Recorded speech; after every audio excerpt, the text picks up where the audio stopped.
हरिओम हरिओम। तुलसीदास जी ने कहा है, रघुकुल रीत सदा चली आई, प्राण जाए पर वचन न जाए। रामायण में ये छुपाई कही गई है कि अगर आपने किसी को कोई वचन दे दिया तो उसको निभाना हमारी रिस्पॉन्सिबिलिटी है। अगर हम अपने वचन को नहीं निभाते तो उससे बहुत बड़ा नुकसान हो जाता है। ये उदाहरण से आपको बहुत अच्छा स्पष्ट हो जाएगा कि किस तरह वचन के कारण किसी व्यक्ति को अपनी जान खोनी पड़ी। तो बहुत ही अमीर बंदा था, करोड़पति था, बहुत आलीशान उसकी कोठी थी, उसने चौकीदार रखा हुआ था, बाहर चौकीदार बैठता था। तो एक दिन रात को वो 11 बजे आया, बहुत ठंड पड़ रही थी। तो ठंड में वो चौकीदार बहुत कांप रहा था, बहुत ठिठुर रहा था, और पर फिर भी वो ड्यूटी पे पूरा तैनात था। तो जब वो आया तो उसने उनको सलाम किया मालिक को। तो उनके मालिक को बड़ा उस पर तरस आया। तो उसने कहा, चौकीदार को कहा, बेटे कोई नहीं, मैं अभी अंदर जाता हूँ, तुम्हारे लिए एक जैकेट लाता हूँ गर्म, ताकि आपको ठंड ना लगे। तो वो ये कहकर मालिक जो है वो अंदर चला गया। तो अचानक क्या हुआ, मालिक को कोई फ़ोन आ गया इमरजेंसी में। वो फ़ोन पे आधा पौना घंटा लग गया, और फिर उसको अपना वादा याद नहीं रहा चौकीदार से किया हुआ, और इतनी देर में उसको अचानक बेड पे लेटा तो नींद आ गई। तो जब वो 4 बजे उठा तो उसको ख्याल आया कि मैंने चौकीदार से कहा था कि तेरे को जैकेट दूंगा, तो बाहर जाके उससे पूछता हूँ। तो जब वो वहाँ पहुँचा तो चौकीदार की डेथ हो चुकी थी, चौकीदार मर चुका था, और उसके हाथ में एक पर्ची थी। तो उस पर्ची में एक लिखा था कि बाबूजी, अब तक मैं सर्दी इसलिए झेल रहा था क्योंकि मुझे पता था कि मैं इसी सर्दी को झेलना है, मेरे पास यही कपड़े हैं।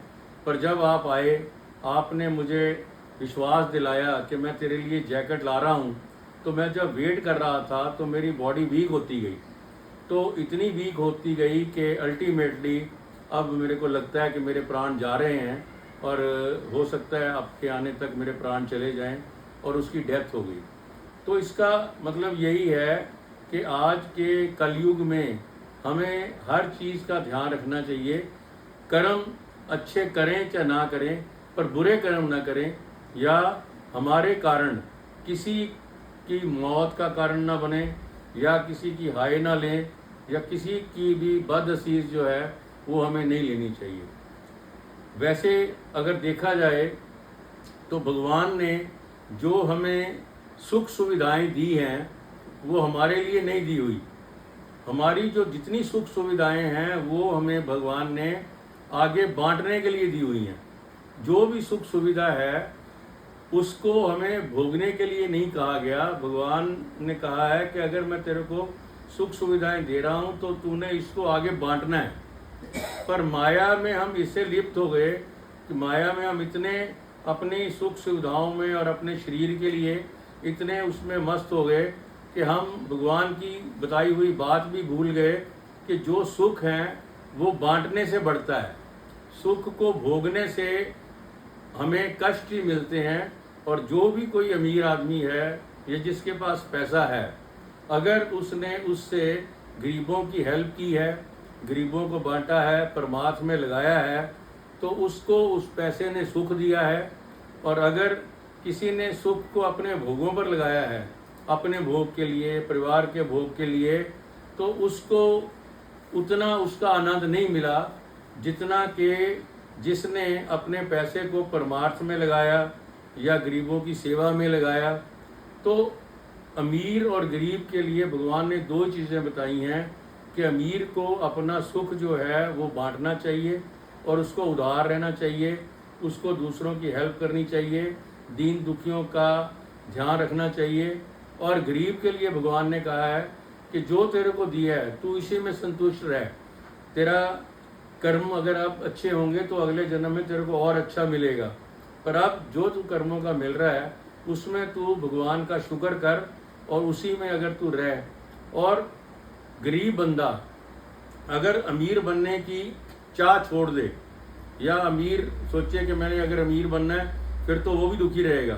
पर जो उसको मिला है वो अपने भाग्य का सोचकर अगर उसमें वो खुश रहता है, तो गरीब वो है वो अपनी ज़िंदगी जो है अच्छी तरह से काट सकता है।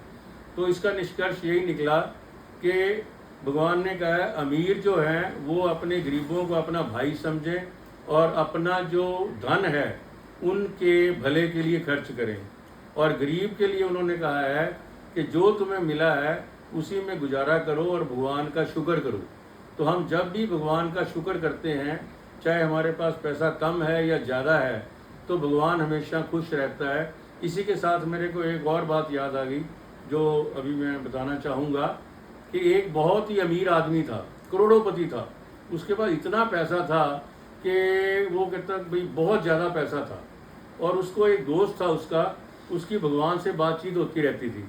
तो वो कहता यार तेरी तो रोज़ भगवान से बात होती है, तो तू ऐसे कर भगवान को कह दे यार मेरे पास बहुत पैसा हो गया है, अब तू मेरे को पैसा देना बंद कर दे, जो मेरे का हिस्से का पैसा है गरीबों को दे दे, जिनको रोटी नहीं मिलती, किसी को कुछ नहीं मिलता, तू मेरे को बस मेरा सफिशेंट है, मेरा गुजारा अच्छा चल रहा है, अब तू मेरे को पैसा देना बंद कर दे। वो कहता चलो मैं बात कर लूँगा भगवान से।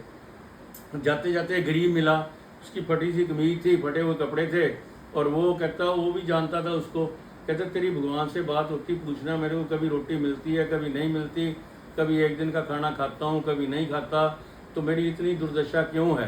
तो कहता चलो पूछाऊँगा। कुछ दिन बाद वो बंदा आया, पहले अमीर ने पूछा तूने पूछा, कहता हाँ पूछ के आया हूँ।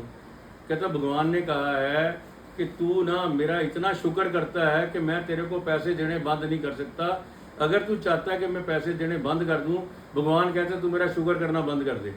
जिस दिन तू शुक्र करना बंद कर देगा तेरे को मैं पैसे देने बंद। वो बंदा कहता शुक्र तो मैं बंद कर नहीं सकता, क्योंकि जिसने मेरे को इतना पैसा दिया है मैं उसका शुक्र किए बिना नहीं रह सकता। तो वो कहता भगवान कहता तेरे को मैं पैसे दिए बिना नहीं रह सकता। जो बंदा शुक्र करता है भगवान उसको देता ही देता है। तो गरीब के पास गया, गरीब को कहा भी तूने पूछा, कहता हाँ। कहता ये फटी कमीज का शुक्र करूँ, इसका करूँ, हवा आई उसकी कमीज भी उड़ के चली गई।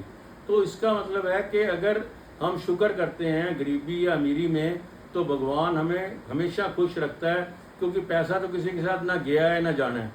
तो हमें सिर्फ भगवान ने यही देखना है कि जो तेरे को ज़िंदगी दी थी तूने उसमें अपना मन शांत किया है कि नहीं।